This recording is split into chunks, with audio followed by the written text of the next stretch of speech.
Viewers welcome back to my channel. నేనైతే మా ఊరి గడస్తమ్మ ప్రతిష్ట ఎలా జరిగిందైతే చూపించేస్తాను వీడియోలో. ఎక్కువ లెంతీగా లేకోకుండా సింపుల్గా అయితే చూపించేస్తాను.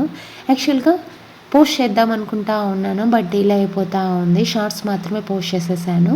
వీడియో నచ్చినట్లయితే డెఫినెట్గా చివరి దాకా చూసేసి లైక్ చేసి సబ్స్క్రైబ్ చేయండి. సబ్స్క్రైబ్ చేయడం మాత్రం మర్చిపోకండి. అక్కడక్కడ కొన్ని లాంగ్ వీడియోస్ అయితే తీసి పెట్టుకున్నాను, పోస్ట్ చేయడం అయితే మర్చిపోయాను. చాలా అంటే చాలా బాగా జరిగింది. నాకు పుట్టినప్పటి నుంచి, నాకు ఊహ తెలిసినప్పటి నుంచి మా ఊర్లో మంచి ఫెస్టివల్ జరిగింది అంటే ఇది ఒక్కటే అని మాత్రమే చెప్పగలను నేనైతే.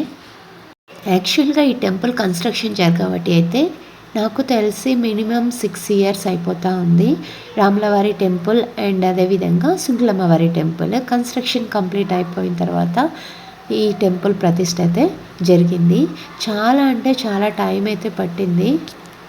విగ్రహాలు అయితే సమ్మర్లో తీసుకొచ్చి పెట్టారు. సమ్మర్లోనే ప్రతిష్ట జరుగుతుందేమో అనుకున్నాము, బట్ అప్పుడు కూడా డిలే అయిపోయింది.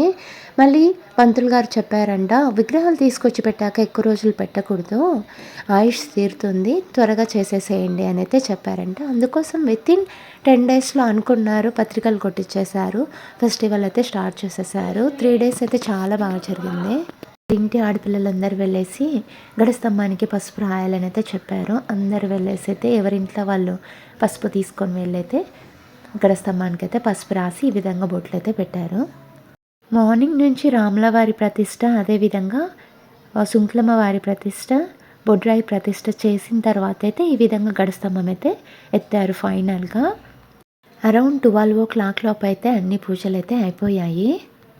ముందు రోజు రాత్రి అయితే ఎవరింట్లో నిద్రపోలేరేమో అనుకుంటాను. ఫుల్ రైన్ పడుతూ ఉంది. చాలామంది బంధువులు అయితే వచ్చారు. ఎక్కడ పడుకోవాలో కూడా అర్థం కానంతగా అనిపించేసింది. చాలా కొద్ది ఇబ్బందిగా అయితే అనిపించేసింది. అది కాక ఇంకా చాలామంది ఫెస్టివల్ అంటే ఇంట్లో ప్రసాదాలు, నైవేద్యాలు అవి ఇవి చేసుకుంటూ ఉంటారు కదా. దానికోసం చాలామంది వచ్చినప్పుడు చాలా ఎక్కువ ఫుడ్ ప్రిపేర్ చేయాల్సి ఉంటుంది. కాబట్టి చాలా హడావిడిగా అయితే ఉంది.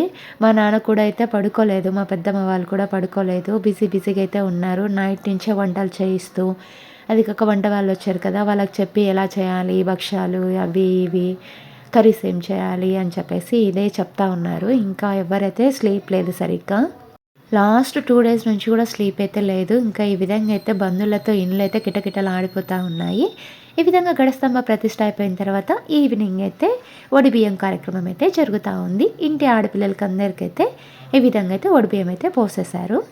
ఈ విధంగా నేను మా ఇంట్లో ఒడిబియ్యం పోసుకుంటా ఉంటే మా ఇంట్లో మా ఆడపడుచుకైతే మా అత్తమ్మ, మా తోడుకోడలు అయితే ఒడిబియ్యం అయితే పోసేసేసారు.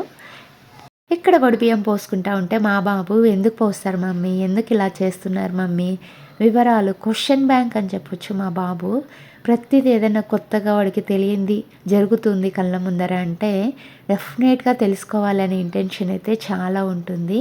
నాకు చెప్పు మమ్మీ, ఎందుకు ఇలా చేయాలి, అలా ఎందుకు చేస్తారు అనేసి అడుగుతూ ఉన్నాడు. సరేలే నాన్న, ఇప్పుడు టైం కాదు, నేను మళ్ళీ నీకు ఎక్స్ప్లెయిన్ చేస్తాను అని చెప్పేసి అయితే చెప్పాను. అంతేనండి. వీడియో నచ్చినట్లయితే లైక్ చేసేసేయండి. చాలా అంటే చాలా బాగా అనిపించింది. విగ్రహాలు కూడా చాలా బాగా చెక్కారు, చాలా బాగా అనిపించింది. అమ్మవారు కూడా చాలా బాగా అయితే చేశారు. అమ్మవారిని వీలైతే మళ్ళీ నేను నెక్స్ట్ వీడియోలో అయితే చూపిస్తాను. Thanks for watching. Stay tune.